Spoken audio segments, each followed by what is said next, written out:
naman tayo.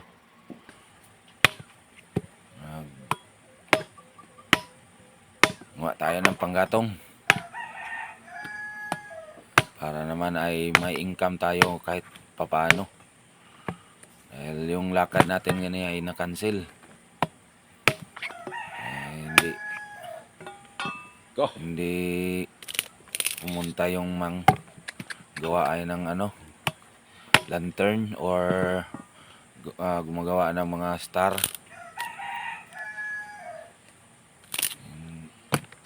Kaya umuwi na lang ako. Mga 2 oras ako doon nagantay. Kaso hindi dumating. Kaya umuwi na lang ako sa bahay. Balak ko sanang pumunta ng dagat. Kaso tanghali na. Kaya medyo apiki na talaga mga kakugi. Kaya napag-isipan ko na lang na manguha ako ng kahoy para naman ay hindi masayang yung araw natin. Kahit pa paano at kunti ay may makita tayo na kunting halaga. Sayang talaga yung araw ko pag hindi ako nakahanap ng pang magawa ko. Ganda na sana ang plano ko sana na mayroon tayong magawa kanina, pero ayun, hindi nagsabi yung aming sa lantern. Nasayang yung oras ko sa kaantay sa kanila. Ito, magawa tayo ng panggatong para maibenta natin at madagdagan yung ating kinuha na mga dating kinuha natin, para madagdagan ng kunti. Baka bukas na lang tayo pumunta ng dagat mga kakugi. Yun may dala tayong motor at napakinabangan natin kahit papaano ay nahirapan tayo sa pag-drive, pero sinikap natin na mag-drive ng motor para hindi tayo makuduhan ng hirap. Magawa tayo ng paraan para tayo ay makapag-drive na ulit. Kahit dandahan lang tayo mga kakugi, walang problema. Dahil sobrang nahirapan talaga ako pag hindi ako makadrive, dahil para talaga akong wala ng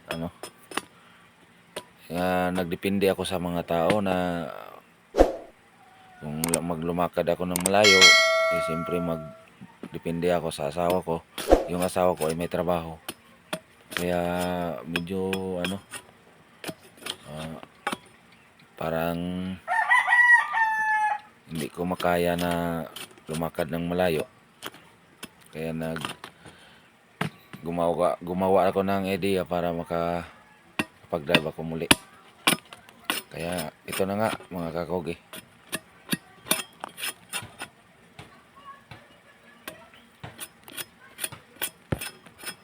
At naabutan tayo ng ulan.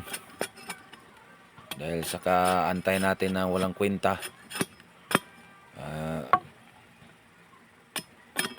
Akala ko ay hindi umulan. Ayun. Pasensya na ho sa ating video na medyo madilim dahil sobrang itim yung ating kalangitan dahil sa ulap ng ating medyo sama ang panahon, kaya medyo madilim. Hindi tayo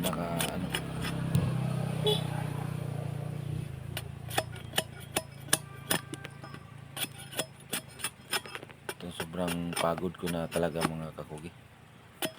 Dahil kinuha ko yung kahoy na yan andun sa malayo, kinarga ko na lang yan sa motor. Sa awa ng Diyos nakarating tayo dito. Ayan, ating ginawa at binalatan natin, Inalatan natin para yung kulang ay pagtali na lang. Ang sobrang daming proseso yung gumagawa tayo nito. Sobrang hirap, lalong lalo na sa akin dahil nahirapan ako talaga sa pagkuha ng mga kahoy dahil sa aking kapansanan. Pero hindi na bale, ganyan talagang buhay. Sikap lang, laban kung ano man ang ating harapin na problema. Basta may problema, may solusyon. Ganyan mga kakogi, no? Hindi tayo mawala ng pag-asa. Sabi pa nila, basta may buhay, may pag-asa. Tama po yun. Wala talagang pag-asa kung hindi ka kumilos din.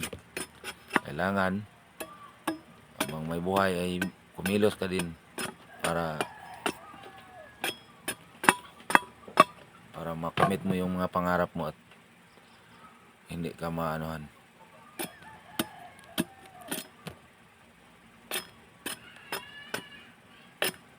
Sobrang ginaw dahil basang-basa talaga ako dyan. Pero mas umuwi ako, mas mahirapan talaga ako dahil babalik na naman ako.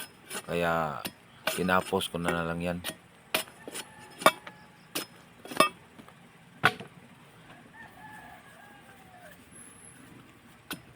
Mga kakugi, yung ulap itim na itim. Parang lakas talaga ng ulan.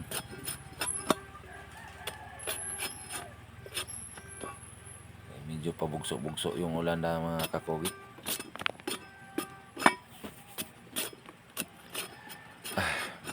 Marami pong salamat sa inyo mga kakugi.